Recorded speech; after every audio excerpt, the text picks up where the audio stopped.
buy an IPA. Might even be tempted to join you, but very grateful for your hospitality and for opening up your doors and this patio and making sure that we can bring all these great people together to focus importantly on 2020 and everything that we need to do in that year.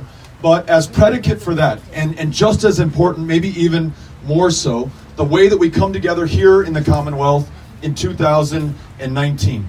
We're going to make really important decisions at every level of the ballot, whether it is supporting Delegate Razul or Senator Edwards or others who are running for office right now, to make sure that we have majorities who allow us to accomplish a very ambitious agenda. You all know this as well as I do. There is absolutely no reason that this country, communities like this one or mine in El Paso, suffer an epidemic of gun violence that is not an act of God, nor a force of nature, nor our fate or fortune or lot in our lives or the lives of our kids. It's a human-caused problem with a human solution. If we have delegates who represent our interests, senators who are reflective not of the NRA or those who purchase influence and outcomes, but of our fellow human beings, our fellow Americans, then we're going to make sure that we have universal background checks, red flag laws, and we end the sales of weapons of war, AR-15s and AK-47s that have no place in our lives or in our communities, or in our churches, in our synagogues, in this country. That's what this election will help decide right here in Virginia. And I've got to tell you, we can offer a glimpse of what it could be like from our experience in Texas last year. A state that was written off as too red to count. A state that had ranked 50th, dead last, in voter turnout before the 2018 midterm. Not because we love our democracy less than you do here in Virginia. Not by accident, but 100% by design. People based on their race, their ethnicity, their country of national origin, drawn out of a congressional district to diminish the power of their vote or the likelihood that their voice would ever be heard. Voter ID laws where you can use your license to carry a firearm to prove who you are at the ballot box, but you may not use your student ID at any one of our universities or community colleges to prove who you are at the ballot box. The answer to that was all of us going to every single one, I kid you not, of the 254 counties in the state of Texas, going to the reddest places, not just in my home state, but having just left Bland, Virginia earlier this morning, that voted for Donald Trump by more than 80%, we went to the reddest places on planet Earth.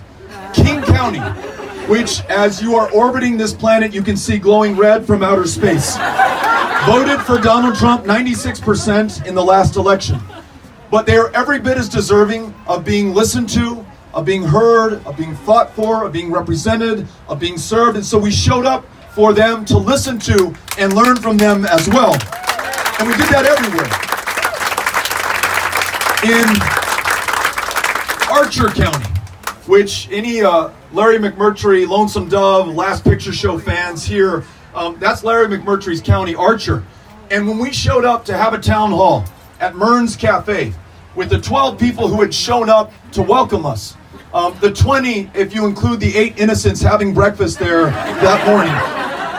Before I could get in the door, someone stopped me and recognized me and pulled out of a manila envelope a black and white photo taken in 1948. And the guy points to his dad who's in that picture. He said, that guy, third from the left, tall, skinny guy, that's my dad. And the person to his right is Lyndon Baines Johnson, a member of Congress at the time, who was running for the United States Senate. Now, LBJ dropped out of the sky in a helicopter, landed on the Archer County Courthouse lawn, walked over to the American Legion Hall, had a cup of coffee with this guy's dad and the other people in the community in Archer City who wanted to listen to him, meet him, share with him what was on their minds before he ever had the chance to ask them for their vote. And this guy tells me, look, my dad lived in Archer County his entire life. I have lived in Archer County my entire life. You are the first candidate for Senate from either party to show up here since 1948. It's been 70 years since someone took the time to be here with us. And at the end of the day, here's what we did together in Texas. Though we did not defeat Ted Cruz. We came awfully close, 2.6%. Pero, además, won more votes than any Democrat had in the history of the state of Texas. Won independence for the first time in decades. 500,000 Republicans, just like my Republican mom, voted for me. And not despite, but because of the bold, progressive agenda that we brought to each and every single community. When we talked about healthcare, we reminded people that in Texas, the largest provider of mental health care is the county jail system. And repeatedly at meetings like these, someone would stand up and says, my brother with schizophrenia gets arrested on purpose to go to the jail, the one place in a state that refused to expand Medicaid, where he's guaranteed the care that he needs to survive. And we as the taxpayers pay about $110 a night to keep him locked up, to provide the psychotropic medications, to clothe and to feed him. It is unjust, it is immoral, and it is incredibly expensive. The largest inpatient provider in Texas for mental health care services is the Harris County Jail in Houston. Let that sink in. In the wealthiest, the most powerful country on the face of the planet, this is how we are treating the most vulnerable among us. And so in those rural counties and in those big cities alike, we would talk about universal, guaranteed, high-quality health care to include primary care, to include mental health care, but also to include every woman's ability to make her own decisions about her own body and have access to the care that makes that happen. And the turnout that we saw in Texas was absolutely extraordinary on this and every single issue that was important to us. Young people who we were told not to visit in their colleges and high schools because they didn't vote, to which we replied, I would not vote either if no one came to my high school or university or listened to me. They turned out at a rate 500% greater than the last midterm election during early voting. And we elected 2 new members of Congress, both Democrats, replacing long-serving Republicans, helping to flip the United States House of Representatives. And then in Harris County, home to Houston, 17 African-American women elected to judicial positions, changing the face of criminal justice in the most diverse city in the United States of America. So when we all make a commitment to one another today, to decide that we're going to get after it, get out there, not just vote, but talk to our friends, our family members, our classmates, our neighbors, our own Republican mothers who are out there, to bring them into the conversation and not write them off and not assume anything about them. That's why I just was in Bland County, and before that, Wythe County.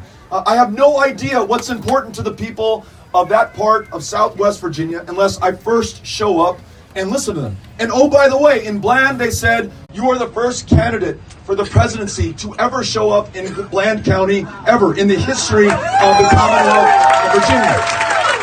So who knows? We may pick up a vote or 2 in Bland County. But if we are, as Brian said, going to meet this opioid crisis head on, knowing full well that we lost the lives of 70,000 of our fellow Americans to drug overdose deaths last year, the majority of them from opioids, and the majority of those who died from opioid overdoses had initially received legally prescribed opioids. And if that prescription were ever cut off, forced to buy those drugs on the streets, to be treated like common criminals, though they were not a criminal justice issue, but a public health opportunity. And if we do not hold the drug makers and the pharmaceutical corporations and those who marketed those drugs, knowing their addictive properties, to the prescribers and to the doctors, if we do not hold them accountable, if there's not justice, if we do not ensure that they shoulder the responsibility for the death and devastation that they have caused, this will continue apace. And so as president, I will make sure that those opioid manufacturers and marketers are held to account, that justice is served. In a country where you have 2.3 million behind bars, many for crimes like selling or using marijuana, which no matter how much you use it, and I'm not advocating this, you will not have an overdose death. They're serving time right now. More likely than not, people of color, the white Americans and black Americans and Americans of all backgrounds use marijuana at the same rate. Only some are stopped and frisked and arrested, serve time, and after doing so have to check a box on every employment application form saying that they have a conviction, making it less likely that they are hired. Not only is that not just, but to know that no executive from Purdue Pharma or Johnson & Johnson has spent a single night in a single county jail for what they have done so far, that sends a green light that they can continue to visit this kind of devastation and injustice on us. So not only do we not take any corporate help in this campaign, no special interest contributions, we have rejected all political action committee contributions as well, so there's no conflict of interest or appearance of conflict of interest. And it allows us to move forward on the challenges that we face, treating that not as a criminal justice issue, but getting care, getting recovery help, getting the kind of health care that people desperately need and are looking for right now on the streets or in the county jails. Making sure that we rewrite this country's immigration laws in our own image, in the image here of the people of the Roanoke Valley, in the image of those that I represented in El Paso, Texas, in the image of a country of asylum seekers and refugees and immigrants from the world over.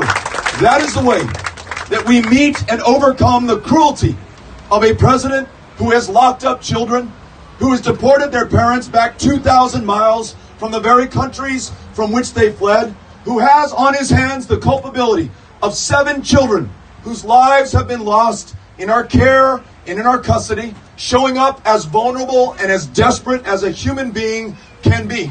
And right now knowing in Border Patrol stations along the border, including one in Clint, Texas, just outside of El Paso, there are kids sleeping on a cold concrete floor under a Mylar tinfoil blanket, separated from their folks, knowing not when or if they are ever going to see them again.